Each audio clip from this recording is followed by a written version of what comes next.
With that, I'd like to introduce our first speaker. Tonia Ries is an impressive being.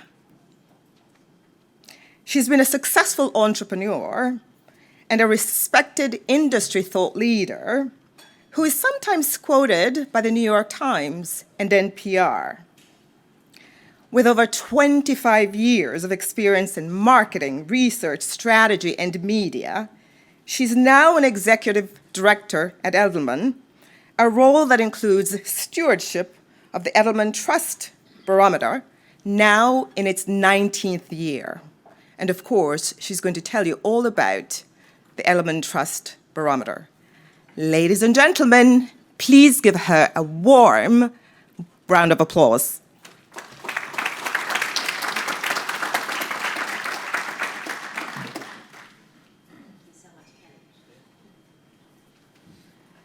Good afternoon. I hope everyone's doing well. So I can't see the slides, but I assume that they're up on the wall. Or do I have to click? There's the clicker. There we go. Okay. You guys make it so easy. So the Edelman Trust Barometer has been measuring trust for almost 20 years. We ask a very basic, very simple question that we first started asking 20 years ago. And since that time, and especially in the last couple of years, we've done a tremendous amount of R&D to further explore how trust is built and earned by, especially in a business context. And one of the findings that our research teams discovered is that that one simple question that we've always asked is actually a remarkably accurate proxy for even more delicate and more sophisticated measures of trust, right? And that one simple question is, how much do you trust this institution, this industry sector, this company, this organization to do what is right? And that's it, right? And so, of course, that begs the question, what is the right thing for these institutions to do? And how do people know whether they're going to do the right thing, that they can be trusted to behave in the future, right? So one of the things that we think is remarkable and important about trust is that it is a future-facing metric, right? Reputation is, what did you do yesterday? What did you do last year?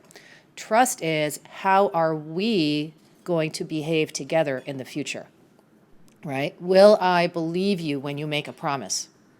Am I willing to take a risk on your behalf, right? And that I trust you to not, that I'm going to be vulnerable to you, right? So we measure trust in 4 institutions: government, the media, NGOs, and business. This last survey that I'm about to show you just 4 or 5 slides from was fielded in 27 countries around the world.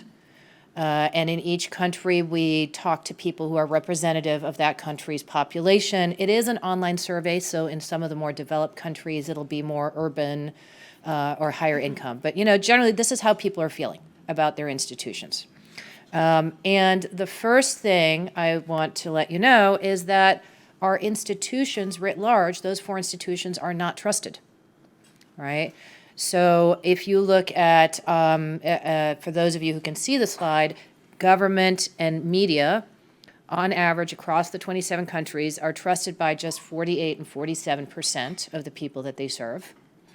And NGOs and business, interestingly, right, are kind of neck and neck. We have a lot of people from NGOs in the room. When we first started asking this question, NGOs had a significant trust advantage over business. They were the most trusted institution. They still are by a whisker, right? But over time, what's happened is that the trust advantage NGOs at one point had over business has eroded. And business is now nearly as trusted as NGOs. A little bit off topic, but it's an interesting finding, and I'm not sure what that is. We could speculate. But the thing that's important on this slide, right, and that we wanted to focus and did a deep dive on this year in the research is the blue bar, right? For those of you who can see over there, my employer, which is a question we started adding about 3 years ago, and were dumbfounded at how high that trust number is, right? 75% say they trust, among those who are employed, right? Among those who have either full-time or part-time employment with another organization, not self-employed, 75% say they trust the organization they work for, right? So we believe that one of the things that's happened is that as institutional trust has evaporated, right, for all kinds of reasons that we don't necessarily have time, or maybe we can talk about on the panel a little bit, people are clinging to that which they know, right, their workplace. They're clinging to, I show up at the office every day, I know the people, but I'm not sure I can trust my institutions anymore. So we think the employer has a very special role in a time where our society is lacking in trust, right? And maybe even an obligation, right, to think about what can we as employers do to not only cultivate trust within our organizations, but then what are we doing with that trust and how are we sharing it out beyond the organization. So we had a whole report, you can see it online, that we published in January, talking about trust in the employer. And I wanted to share with you just 2 or 3 highlights from it. When we looked at what it is that predicts employer trust, right? We asked people a whole series of questions around how their employer behaves and what kinds of things their employer does well, and is your employer good at communicating against certain topics, right? And when you analyze where the employers do well and which ones are highly trusted employers communicate well across 5 topics: societal impact, values, the future, right? What's our vision for the future? What's our mission and purpose? And finally, operations, right? Including operational decisions that might affect my job.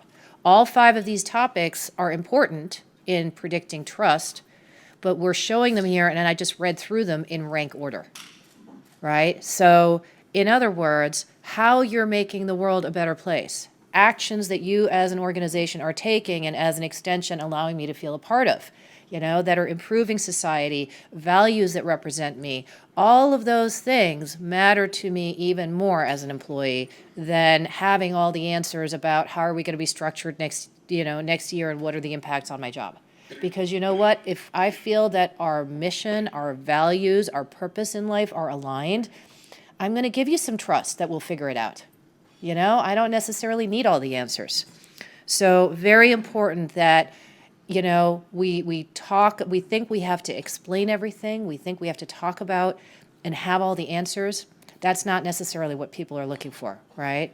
They're looking for a sense that they're making a difference and that they're part of something.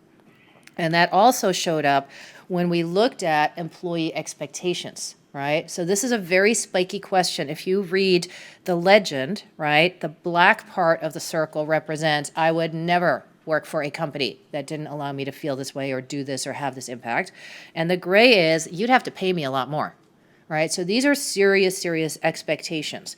80%, not surprisingly, of course, want to know that they're going to have good job opportunities, right? Living wage and career opportunities, training, all that good stuff. But then look at these other 2, right? 74% in the middle there say they expect their employer to deliver what we've bucketed and labeled personal empowerment, right? This is heavy-duty culture stuff. I am part of the planning process. It is easy and comfortable for me to give input. The culture is values-driven. The culture is inclusive. I know what's going on, right? I don't have to be plugged into some special gossip group to understand, what the politics are.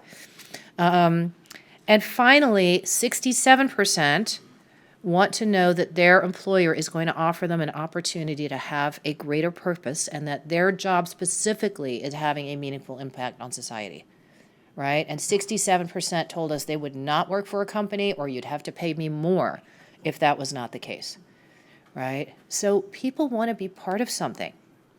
Okay, here's the eye chart. And we can hand these slides out afterwards and you guys can study them. But when we looked at, so we just went through expectations, And when we ask them, how is the company that you're currently working for performing against these expectations? We found that in spite of the pretty high trust numbers in general, there was a lot of room and opportunity for improvement. And there was some gaps in some very interesting areas. And I'm blowing out here that middle bucket that we had talked about, the personal empowerment, the cultures one.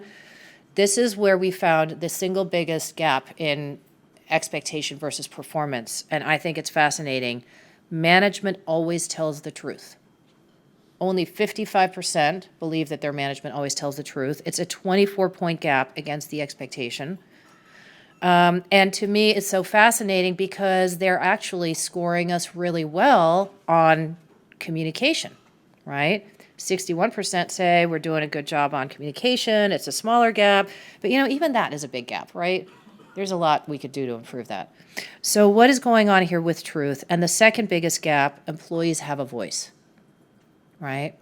So there's something missing.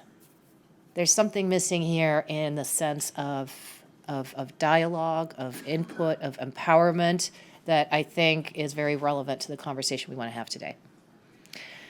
So this is not easy stuff that's on the slide here, right? This is not easy stuff to do. This requires real action, real change in thinking and mindset and culture and leadership.